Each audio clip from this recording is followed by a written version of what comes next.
पूरी मुंबई में एमटीएनएल के जो कनेक्शन है उनकी तादाद लाखों में है और वक्त के साथ साथ चूंकि चीज़ें बदलती गई और जब मोबाइल आया तो अब एमटीएनएल की भी अहमियत खत्म हो गई।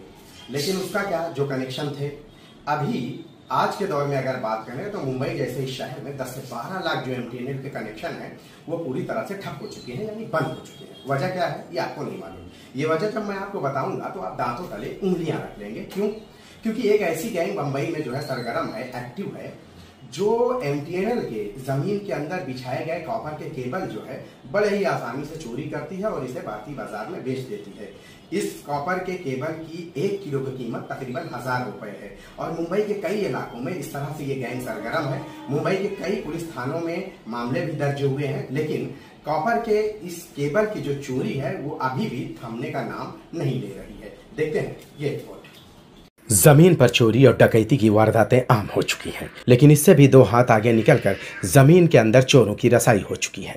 यही वजह है कि अब जमीन के अंदर भी कोई भी सामान या कोई भी मशीनें महफूज नहीं है। क्या आपको ये पता है कि एमटीएनएल यानी महानगर टेलीफोन निगम लिमिटेड के जरिए पूरी मुंबई में जमीन के अंदर कॉपर के केबल का एक बड़ा जाल बिछाया गया है? क्योंकि जब मोबाइल नहीं था तो यही एमटीएनएल लैंडलाइन आपके लिए सब कुछ थी, इसलिए जमीन के अंदर बिछाए गए केबल का बहुत ही महत्व था। मोबाइल आने के बाद धीरे धीरे लैंडलाइन यानी टेलीफोन का दौर खत्म हो गया। अब अहम सवाल यह है कि टेलीफोन का दौर तो खत्म हो गया है, लेकिन इसके लिए जमीन के अंदर बिछाई गई केबल का क्या हुआ? दरअसल मुंबई में एक ऐसी गैंग सक्रिय है जो जमीन के अंदर के केबल को धीरे धीरे चोरी कर रही है और इस गैंग के साथ एमटीएनएल के कुछ अफसरान भी शामिल हैं, यानी चोर चोर मौसेरे भाई वाला हिसाब किताब। यही वजह है कि मुंबई के कई इलाकों में ये गैंग बड़ी ही दिलेरी और बेफिक्री से जमीन के अंदर के केबल बड़ी महारत से साफ कर रही है और इसके लिए रात और दिन जबरदस्त मेहनत की जा रही है।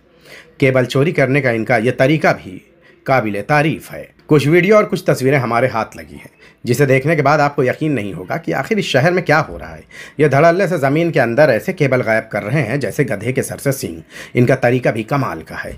यह मुंबई का वाकोला इलाका है और आपको बता दें कि इसमें खुद इसी इलाके के एमटीएनएल के अफसरान भी शामिल हैं।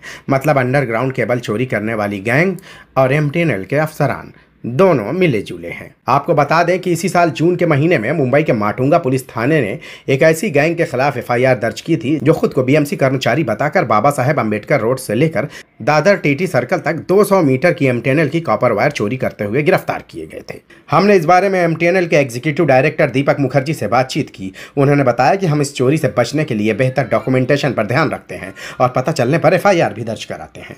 आपको बता दें कि केबल चोरी की इस तरह की वारदातें जो धड़ल्ले से अंजाम दी जा रही हैं, उसकी वजह से मुंबई में 10 लाख से भी ज़्यादा लैंडलाइन फ़ोन बंद हो चुके हैं और उनके बारे में एमटीएनएल के पास कोई जवाब नहीं है और ना ही उन्हें कोई फिक्र है।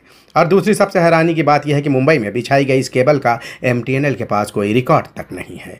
यही वजह है कि इसी बात का फ़ायदा उठाकर केबल चोर गैंग पूरी तरह से मुंबई में सक्रिय है और मुंबई में ज़मीन के अंदर कॉपर के इस केबल को धीरे धीरे साफ करते चले जा रही है। Desk report, Bombay leaks.